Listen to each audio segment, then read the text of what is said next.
को प्राप्त हुए तब उनकी शादी को सिर्फ 5 महीने हुए थे।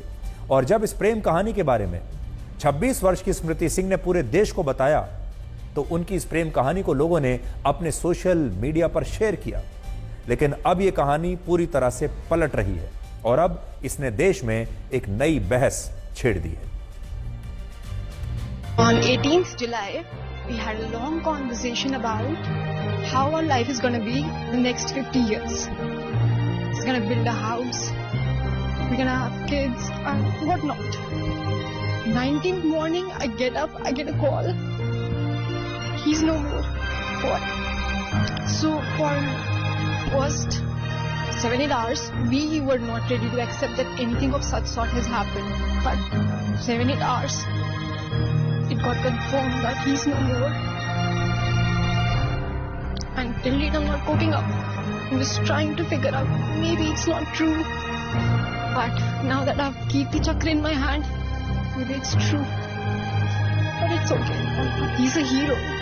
He was very much capable. He would tell me, I'll die with a brass in my chest.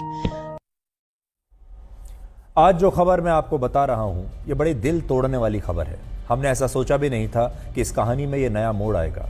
अब देखिए, इस शहादत के पीछे कुर्बानी तो दोनों की है, माता पिता की भी कुर्बानी है और उस पत्नी की भी कुर्बानी है जिसकी शादी हुए सिर्फ 5 महीने हुए थे।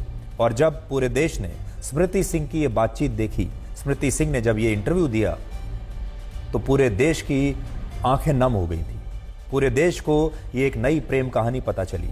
पूरे देश को ये पता चला कि हमारे जो वीर जवान होते हैं वो किस मिट्टी के बने होते हैं और उनकी पत्नियां भी किस मिट्टी की बनी होती हैं। और इसीलिए आप सब ने सोशल मीडिया पर न सिर्फ इनके बारे में देखा होगा, सुना होगा, बड़ी संख्या में हमारे देश में सोशल मीडिया पर अपने अपने सोशल मीडिया हैंडल से इस प्रेम कहानी को दूसरों के साथ भी शेयर किया। और सबको स्मृति सिंह पर बहुत दया आ रही थी कि इतनी कम उम्र में इस बच्ची के साथ जो कुछ हुआ वो ठीक नहीं हुआ, ये बदकिस्मती कही जाएगी। लेकिन अब दोनों परिवारों के बीच में आपस में विवाद पैदा हो रहा है और शहीद के माता पिता कुछ और कह रहे हैं और स्मृति सिंह अभी चुप हैं। उनके परिवार की तरफ से अभी तक कोई टिप्पणी नहीं आई है। लेकिन नियम क्या कहते हैं? अगर कोई शहीद होता है, अगर कोई वीर जवान अपनी शहादत देता है, उसके वीरता पुरस्कार पर और पुरस्कार में जो बाद में और सुविधाएं दी जाती हैं, जो पैसा दिया जाता है, मुआवजा दिया जाता है, उस पर पहला अधिकार किसका होता है? तो अब आप ये देखिए कि हमारे देश में शहीदों के निकटतम परिजन को लेकर क्या नियम है, जिसे अंग्रेजी में नेक्स्ट टू किन कहते हैं। हमारे देश में जब कोई जवान सेना में भर्ती होता है तो उसे एक ऑर्डर का पालन करना होता है जिसे पार्ट 2 ऑर्डर कहते हैं। ये एक तरह का एक फॉर्म होता है जिसमें तमाम जवानों को ये बताना होता है कि अगर वो शहीद हो जाते हैं तो इस स्थिति में उनके जाने के बाद उनका निकटतम परिजन कौन होगा। ये निकटतम परिजन उस जवान की पत्नी भी हो सकती है, मां भी हो सकती है, पिता भी हो सकते हैं, भाई भी हो सकता है, बहन भी हो सकती है। ज्यादातर मामलों में जब जवान शादीशुदा होते हैं तो वो अपनी पत्नी को ही अपना निकटतम परिजन चुनते हैं, जबकि अविवाहित होने की स्थिति में ज्यादातर लोग अपने माता पिता को अपना निकटतम परिजन चुनते हैं, बनाते हैं। यानी कोई एक ही व्यक्ति जवान का निकटतम परिजन हो सकता है, 2 लोग नहीं हो सकते। पत्नी और माता पिता एक साथ नहीं हो सकते। और बाद में इसी निकटतम परिजन को उस जवान की शहादत के बाद सारे लाभ और सुविधाएं मिलती हैं। इन लाभ और सुविधाओं में मरणोपरांत पुरस्कार होता है, एक मुआवजा होता है, पेंशन होती है और दूसरे तमाम लाभ, आर्थिक लाभ और सुविधाएं होती हैं। और ज्यादातर मामलों में शादीशुदा जवान अपनी पत्नी को ही अपना निकटतम परिजन चुनते हैं और जब वो जवान शहीद होता है तो उसका मरणोपरांत पुरस्कार, पेंशन, आर्थिक सुविधाएं और तमाम चीजें पत्नी को मिलती हैं और माता पिता को कुछ नहीं मिलता। हालांकि यहां आपको जवानों के इस असमंजस को भी समझना होगा, क्योंकि अगर वो अपनी पत्नी को अपना निकटतम परिजन ना बनाते तो उन्हें यह चिंता होती है कि उनकी शहादत के बाद उनकी पत्नी का क्या होगा। और अगर उनका अपना परिवार उनकी पत्नी के साथ ठीक से व्यवहार ना करे तो उनकी पत्नी कहां जाएगी।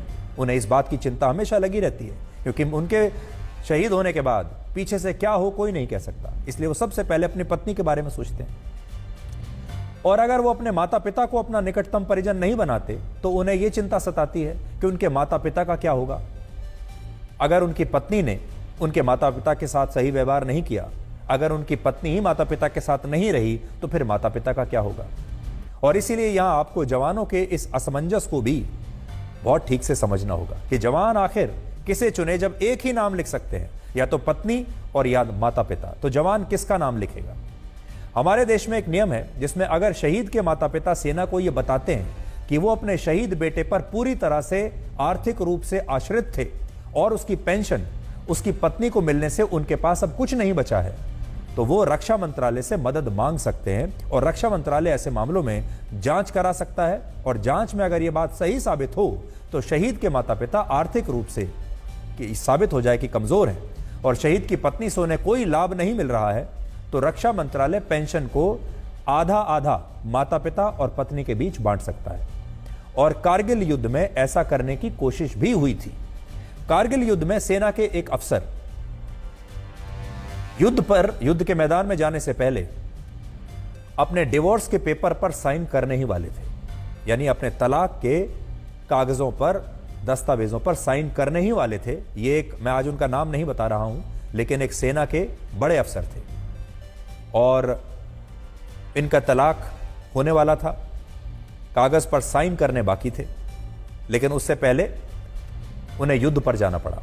युद्ध पर जाने के कारण उन्होंने ये सोचा कि वो जब वापस लौटेंगे युद्ध से, तब आकर अपने तलाक के कागजों पर साइन कर देंगे। लेकिन इसी बीच जब वो युद्ध के मैदान में गए तो वो शहीद हो गए और उनकी पेंशन, उन्हें मिलने वाला पुरस्कार, उनका मुआवजा, तमाम सुविधाएं उनकी पत्नी को मिल गए। और इसके बाद जब शहीद के माता पिता ने रक्षा मंत्रालय से मदद मांगी और कहा कि इन दोनों के बीच में संबंध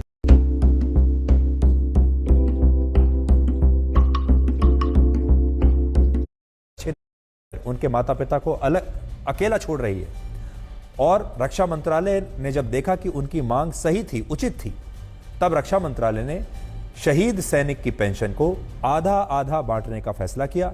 हालांकि यह फैसला तब कुछ कारणों से लागू नहीं हो पाया था, लेकिन यह आज हम आपको एक उदाहरण दे रहे हैं और आपको बता रहे हैं कि इस तरह के मामले पहले भी होते रहे हैं। जब कोई जवान शहीद हुआ है और उसकी पेंशन और सारे आर्थिक लाभ पत्नी को मिल गए, लेकिन माता पिता भी पूरी तरह से शहीद पर ही आश्रित थे और उसके बाद माता पिता ने अपील की, तो फिर बाद में उनकी मदद हुई। इसलिए आज हम यही कहना चाहेंगे कि जब एक जवान सेना में जाता है, देश के लिए अपनी शहादत देता है, उस जवान को पालने में, पोसने में, उसको यहाँ तक पहुँचाने में सबसे बड़ा योगदान होता है उसके माता पिता का।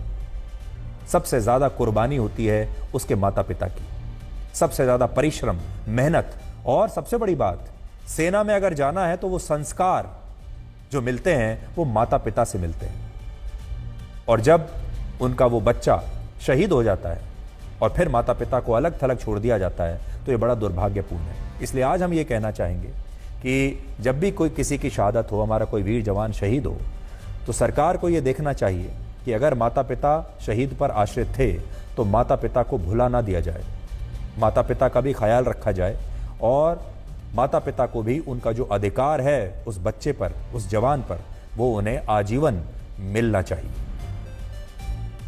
अब हम आपको भारत के दरकते पहाड़ों का एक चिंताजनक